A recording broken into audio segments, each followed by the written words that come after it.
হে ঈমানদারগণ, তোমরা যারা দুনিয়ার হায়াতে, দুনিয়ার মধ্যে মানুষকে উপকার করো, আরেকজনের প্রয়োজনে অর্থ দিয়া, যাকাতের টাকা দিয়া, ক্যাশ টাকা দিয়া, বোঝা উঠাইয়া দিয়া, কারো চাকরি দিয়া, কারো জায়গা করার মাধ্যমে যত পথ পন্থা আছে উপকৃত হওয়ার, উপকার করার, সমস্ত পন্থায় উপকার করার পরে তুমি তোমার ইহসান করার দ্বারা যে পরিমাণ আজরে জামিল, আজরে হাসান আল্লাহর দরবারে পাইছো, এখন খোটা দিয়া সবকিছু তুমি ধ্বংস করে দিও না।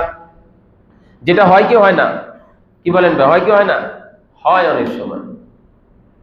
জিদ্দে হোক, রাগে হোক, গুসায় হোক, হইয়া যায়। তো আমি খোটা দিলাম, আপনি দিলেন, তো আমার আপনার সওয়াবগুলো একদম ধূলিসাৎ হয়ে যায়, নিশ্চিন্ন হয়ে যায়, যেন আমি কার উপকারই করি নাই। উপকার করলাম, খোটা দিলাম, এই খোটা দেওয়ার কারণে যেন আমি কাউকে উপকারই করি নাই।